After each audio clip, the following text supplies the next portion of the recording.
1990 के दौर में दुनिया एक नई चीज से मिल रही थी, इंटरनेट। लोग कह रहे थे ये सिर्फ टेक्नोलॉजी नहीं, पूरी इकोनॉमी बदल देगा। और धीरे धीरे एक सोच बन गई, जो भी कंपनी इंटरनेट से जुड़ी है वो फ्यूचर है।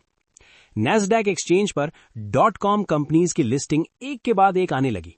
प्रॉफिट कोई नहीं पूछता था, बिजनेस मॉडल बाद में देखेंगे, बस एक चीज इंपॉर्टेंट थी, growth story. Investors, venture capitalist, mutual funds सब पैसा डालने लगे। मीडिया हाइप बना रही थी, हर आईपीओ एक फेस्टिवल बन गया।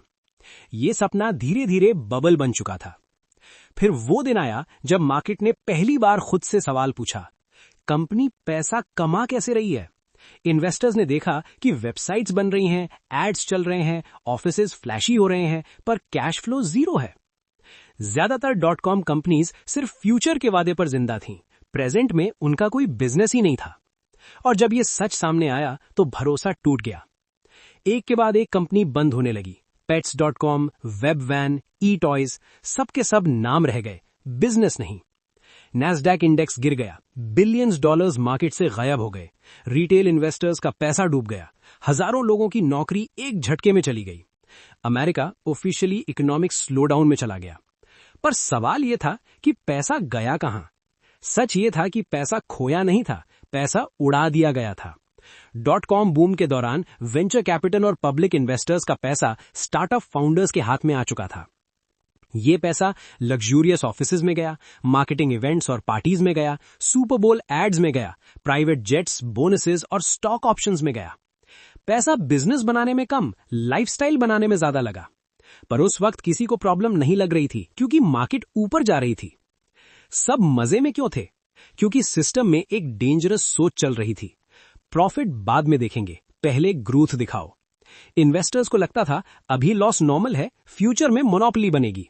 मीडिया ने हाइप बना दी, एनालिस्ट ने वैल्यूएशंस जस्टिफाई कर दी, बैंक्स ने आईपीओ पुश कर दिए। हर कोई पैसा बना रहा था, इसलिए कोई सवाल ही नहीं कर रहा था। कोई क्यों नहीं देख पाया कि ये अनसस्टेनेबल है?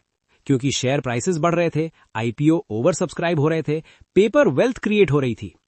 जब तक पैसा आ रहा होता है तब तक रिस्क इनविजिबल होता है। जो वार्निंग देता उसे ओल्ड स्कूल कहा जाता था। फिर मार्केट ने ब्रेक लगाया। जब एक दो बड़ी कंपनीज फेल हुई, लोगों ने अपने स्टॉक्स बेचने शुरू कर दिए। सेलिंग बढ़ी, प्राइसेस गिरे, पैनिक फैल गया और बबल फूट गया। यहीं से एंट्री होती है एक बड़े किरदार की। इकोनॉमी स्लो हो चुकी थी, जॉब्स जा चुकी थीं, कंज्यूमर कॉन्फिडेंस टूट चुका था। और तब कहानी में एक बड़ा किरदार आता है, US federal reserve. Federal reserve ने सोचा, या तो हम इकोनॉमी को डूबने दें या सस्ता पैसा सिस्टम में डाल दें। और यहीं से शुरू होता है अगला चैप्टर, चीप मनी का दौर, जो 2008 की क्राइसिस की फाउंडेशन बन गया। फेडरल रिजर्व ने सोचा इकोनॉमी को दोबारा चलाना होगा। उन्होंने इंटरेस्ट रेट्स बहुत कम कर दिए, लोन लेना आसान हो गया, सिस्टम में पैसा ही पैसा आ गया। ये पैसा कहां जाएगा ये किसी ने नहीं सोचा। लोग टेक्नोलॉजी से डर गए थे, अब उन्हें चाहिए था कुछ सेफ, और वो सेफ चीज थी घर। अमेरिका में एक नया विश्वास बना, घर की कीमत कभी गिरती नहीं है। लोग घर लेने लगे, रहने के लिए भी और इन्वेस्ट करने के लिए भी।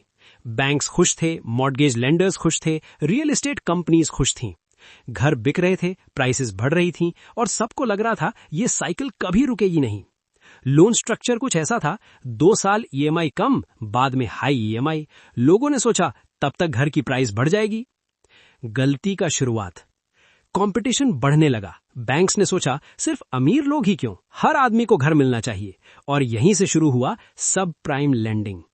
Country wide Financial, Washington Mutual, IndyMac जैसे लेंडर्स और बैंक्स ने लोन देना शुरू किया ऐसे लोगों को जिनकी इनकम स्टेबल नहीं थी, जिनका क्रेडिट स्कोर वीक था, जिनके पास सेविंग्स नहीं थी।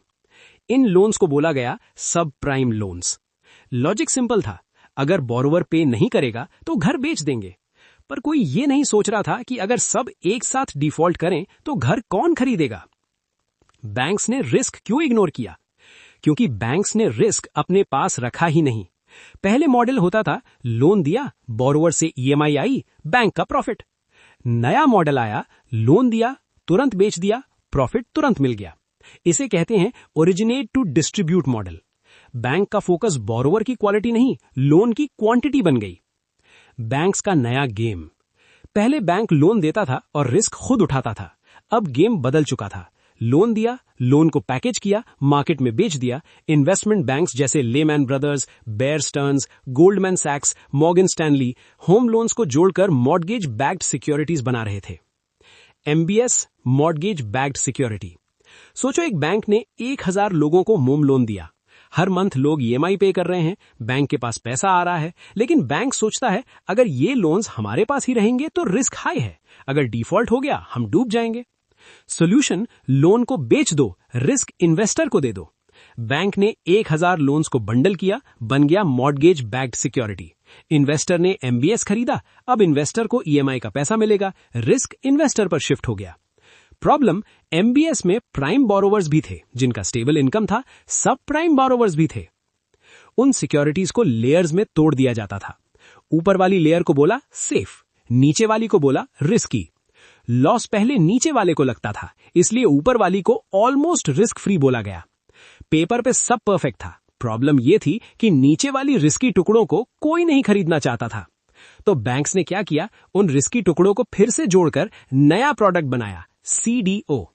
CDO, collateralised debt obligation, risk layering का मैजिक। जो रिस्की हिस्सा कोई नहीं खरीदता, उसको दोबारा जोड़कर सीडीओ बना दिया जाता था। रिस्क घुमा फिराकर फिर से बेचा जा रहा था।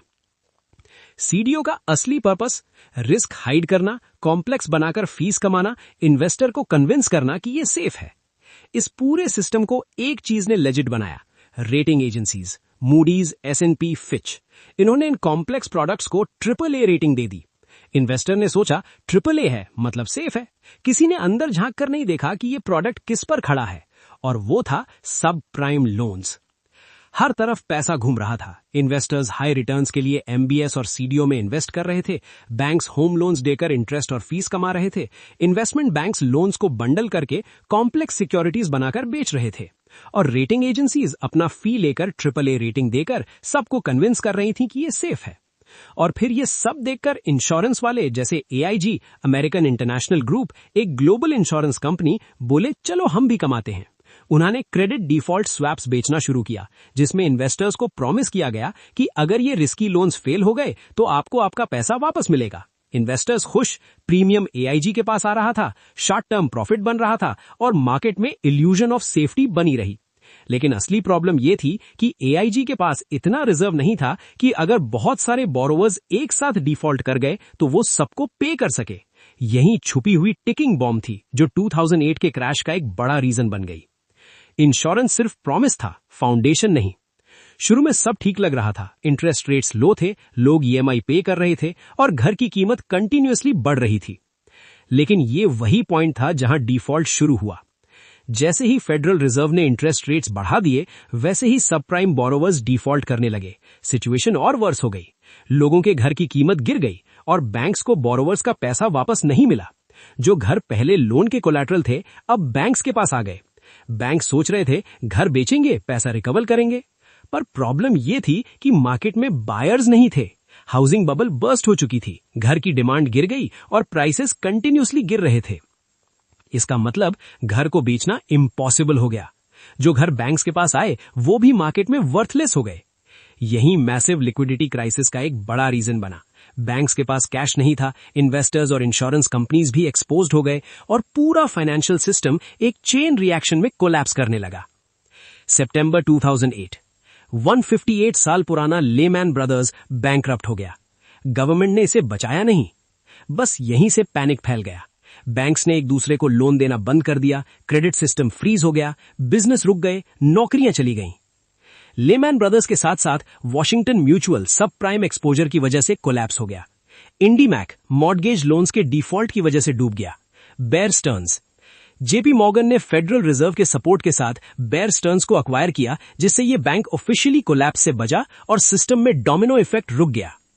AIG, American international group. AIG एक ग्लोबल इंश्योरेंस कंपनी थी जो सीडीएस बेचती थी। अगर एआईजी गिरती तो ग्लोबल फाइनेंशियल सिस्टम में डोमिनो इफेक्ट होता। इसीलिए यूएस गवर्नमेंट ने $180 बिलियन का बेल आउट दिया, जिससे एआईजी सर्वाइव कर गया और मार्केट में और पैनिक थोड़ा कम फैली। फैनी मे और फ्रेडी मैक, ये दो हाउसिंग फाइनेंस जायंट्स थे जो मॉर्गेज मार्केट में क्रिटिकल रोल प्ले करते थे। अगर ये कोलैप्स करते तो पूरा हाउसिंग फाइनेंस सिस्टम गिर जाता।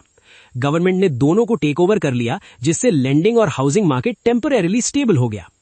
बैंक ऑफ अमेरिका के पास भी रिस्की एसेट्स और एक्सपोजर था। यूएस गवर्नमेंट ने इसमें कैपिटल इंजेक्शन दिया, मतलब डायरेक्ट पैसा डालकर बैंक के बैलेंस शीट को स्ट्रांग बनाया, जिससे बैंक कोलैप्स ना हो और डिपॉजिटर्स का पैसा सेफ रहा।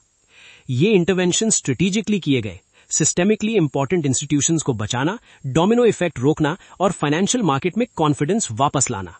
जो बचा, उनकी वजह से ग्लोबल फाइनेंशियल सिस्टम पूरे कोलैप्स से बचा। जो नहीं बचा, जैसे लेमैन ब्रदर्स, उसका इंपैक्ट ग्लोबल पैनिक में दिख गया। यूएस में जो सबप्राइम मॉर्गेज क्राइसिस और बैंकिंग फेलियर्स हुए, उनका इफेक्ट सिर्फ अमेरिका तक नहीं रहा, ये ग्लोबल फाइनेंशियल सिस्टम के थ्रू पूरी दुनिया में स्प्रेड हो गया। यूएस बैंक्स और इन्वेस्टमेंट बैंक्स ने कॉम्प्लेक्स फाइनेंशियल प्रोडक्ट्स जैसे एमबीएस और सीडीओज वर्ल्ड वाइड बेचे थे। यूरोप के बैंक्स जैसे royal bank of Scotland, UBS, Barclays और एशियन बैंक्स ने भी इन प्रोडक्ट्स में इन्वेस्ट किया था। जब यूएस बोरोवर्स डिफॉल्ट हुए और एमबीएस, सीडीओज वर्थलेस हुए, तो ये फॉरेन बैंक्स भी एक्सपोज्ड हो गए। ग्लोबल क्रेडिट सिस्टम फ्रीज हो गया।